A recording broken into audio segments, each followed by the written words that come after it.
साथियों, आज एक नया विषय लेकर के आपके बीच में उपस्थित हूँ।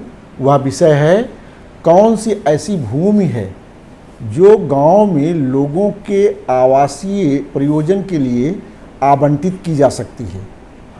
कौन सी भूमि, इसको लेकर के काफ़ी आशंकाएं गांव के लोगों के बीच भी रहती है। प्रधान को भी जानकारी नहीं होती है, जिससे कि कठिनाई होती है। और इस बारे में उत्तर प्रदेश राजस्व संहिता 2006 की धारा 63 में स्पष्ट प्राविधान किए गए हैं कि कौन सी भूमि है जो आवासीय प्रयोजनों के लिए आवंटित की जा सकती है। 63(1) कहता है, उप जिलाधिकारी स्वप्रेरणा से या भूमि प्रबंधक समिति के संकल्प के आधार पर धारा 64 में विनिर्दिष्ट व्यक्तियों को आवंटन के लिए आबादी स्थलों की व्यवस्था हेतु निम्नलिखित श्रेणी की भूमि को चिन्हित कर सकते हैं। देखिए क्या करना है, आप उप जिलाधिकारी अपने प्रेरणा से या भूमि प्रबंधक समिति, इसका अध्यक्ष प्रधान होता है, सचिव लेखपाल होता है, उसके संकल्प के आधार पर ऐसी भूमि को चिन्हित करेंगे जो आबादी स्थल के लिए उपयुक्त हो और इसका आवंटन किया जा सकता हो। ये धारा 63(1) में कहा गया है। 63(1) का में यह कहा गया है कि धारा 59 में कि उपधारा 2 जो है उसका भाग 1 जो है उसके अधीन किसी ग्राम पंचायत को जो भूमि राज्य सरकार द्वारा सौंपी गई है या सौंपी हुई समझी गई भूमि है, एक तो वह भूमि चिन्हित करेगा उप जिलाधिकारी। दूसरा, इस संहिता के किसी उपबंध के अधीन ग्राम पंचायत के कब्जे में आने वाली समस्त भूमि। दूसरी इस तरह की 63(2) में एक खा में व्यवस्था है। धारा 59 क्या है? धारा 59 धारा वो है जिसमें राज्य सरकार अपनी भूमि को ग्राम पंचायत या अन्य किसी प्राधिकरण को सौंपती है उसके रखरखाव, उसके प्रबंधन के लिए। तो धारा 59 की उपधारा 2 के भाग 1 में क्या व्यवस्था है?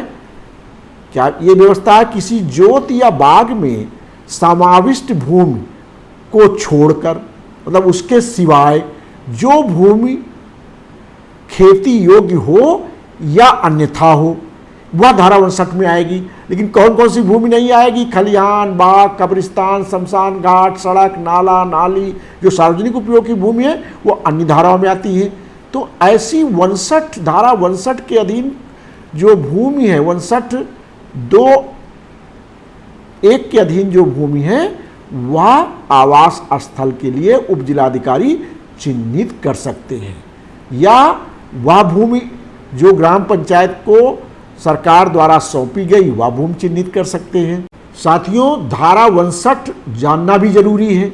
धारा 59 का मतलब है ग्राम पंचायतों और अन्य स्थानीय प्राधिकरणों को भूमि आदि का सरकार द्वारा सौंपा जाना।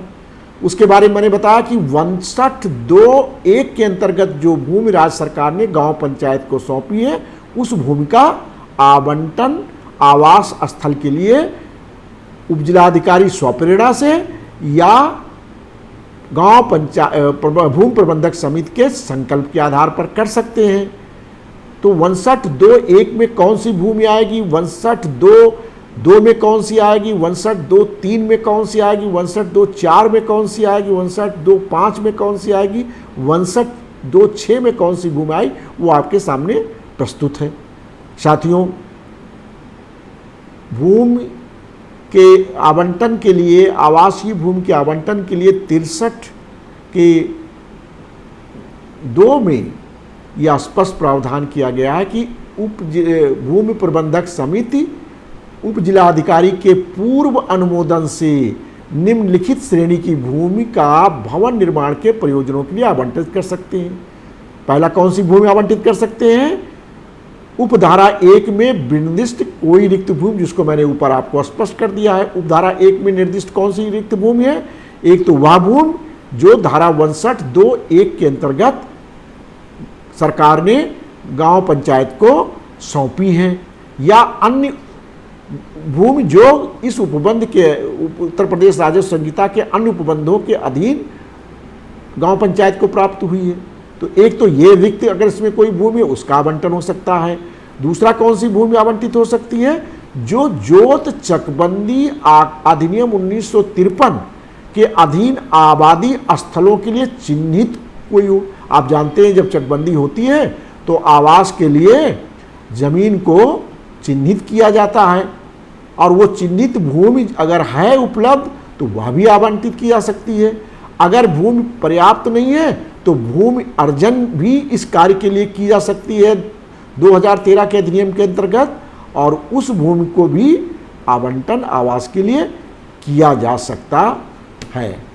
आबादी स्थल के आवंटन के लिए उत्तर प्रदेश राजस्व संहिता नियमावली 2016 में नियम 61 बनाया गया है और इसमें 61(1) में कहा गया है कि जहां उत्तर प्रदेश जोत चकबंदी अधिनियम 1953 के उपबंधों के अंतर्गत अनुसूचित जाति, अनुसूचित जनजाति अथवा अन्य श्रेणियों के लिए आबादी के विस्तार के लिए चिन्हित भूमि और ग्राम पंचायत में निहित भूमि, चिन्हित भूमि और ग्राम पंचायत में निहित आबादी की कोई भूमि जो संहिता की धारा 64(1) में निर्दिष्ट व्यक्तियों की आवासीय आवश्यकताओं को पूर्ण करने के लिए पर्याप्त नहीं है, तब तहसील का उपजिलाधिकारी संहिता की धारा 63 की उपधारा 1 के अनुसार आबादी स्थलों के लिए जमीन का चिन्हीकरण कर सकता है, जो मैंने आपको पूरी तरह से स्पष्ट किया है। यदि ग्राम में उपलब्ध धारा 63 की उपधारा 2 में उल्लिखित भूमि अपर्याप्त है,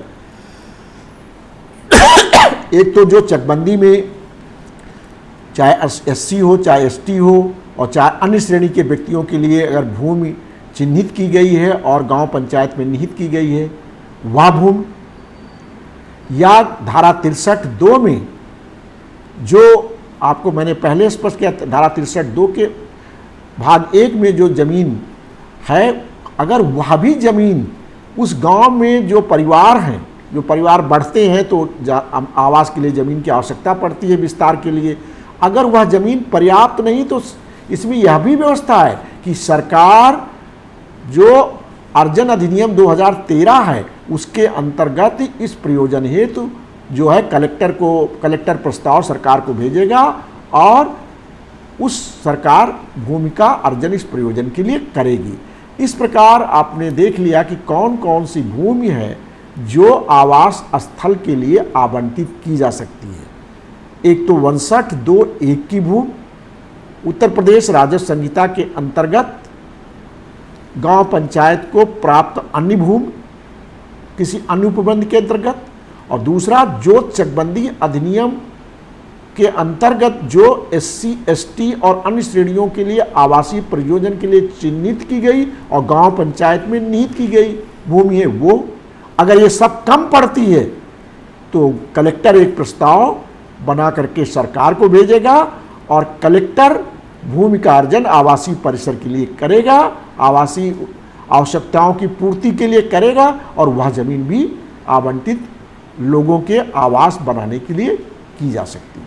तो इस प्रकार आज हमने देखा कि कौन सी भूमि है जो आवासीय प्रयोजन के लिए उप जिलाधिकारी अपनी स्वप्रेरणा से या भूमि प्रबंधक समिति के संकल्प के आधार पर लोगों को आवास बनाने के लिए दी जा सकती है। बहुत बहुत धन्यवाद।